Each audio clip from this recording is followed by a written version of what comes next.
सुप्रभात बच्चों। आज वर्ग चतुर्थ को संस्कृत के अध्याय 6 को पढ़ाने जा रहा हूं। इसमें आज है संस्कृत में जातियों के नाम। देखिए, निचले वर्ग में सर्वप्रथम शब्द और शब्दार्थ को अधिक से अधिक मात्रा में याद करना है, और सिलेबस में भी प्राय सभी अध्याय में ही शब्द और शब्दार्थ सभी चीज के नामों के को संस्कृत में बताया गया है। इसलिए आप इसे अवश्य स्मरण करते जाएं। तो आ जाइए जातियों के नाम में।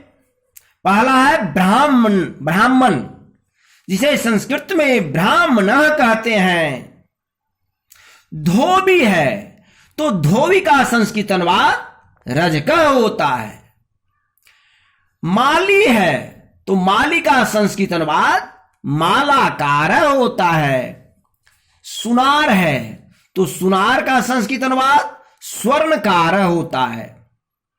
नाई है, नाई का संस्कृत अनुवाद नापितः होता है। हलवाई, हलवाई का संस्कृत अनुवाद कांदविकः होता है। बढ़ई, बढ़ई का संस्कृत अनुवाद तक्षकः होता है। तैली, तेली का संस्कृत अनुवाद तैलकारः होता है। दर्जी, दर्जी का संस्कृत अनुवाद सूचिकारः होता है।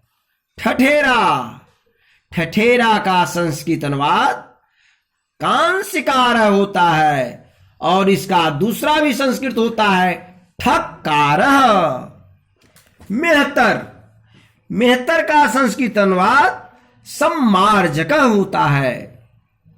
तमोली का संस्कृत अनुवाद तांबुल विक्रेता होता है।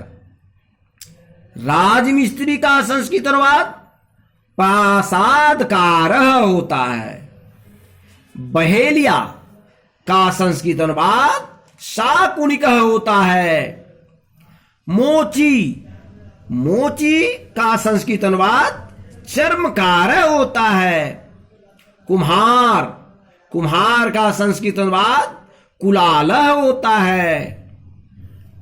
डॉक्टर, इसका भी संस्कृत अनुवाद जानिए, इसे चिकित्सा संस्कृत में कहते हैं। इंजीनियर, इसका संस्कृत यंत्रविद होता है। वकील है तो वकील का संस्कृत अनुवाद विधिज्ञ होता है, विधिज्ञ। कुली का संस्कृत अनुवाद भारवाह होता है। लोहार का संस्कृत अनुवाद लौहकारः होता है।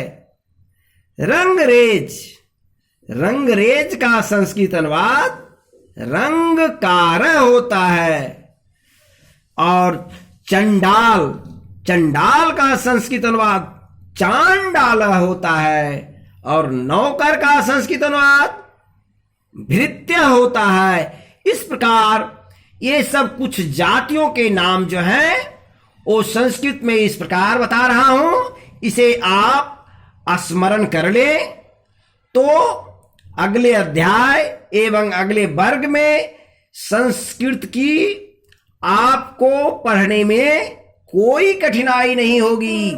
इसलिए इसे स्मरण कर लें। संस्कृत अनुवाद करने में आराम होगा, संस्कृत पढ़ने में आराम होगा, संस्कृत लिखने में आराम होगा। ये सब आप घर पर यानी होमवर्क के रूप में, गृह कार्य के रूप में इसे स्मरण करते जाएं और इसे घर पर भी बनाते जाएं, लिखते जाएं।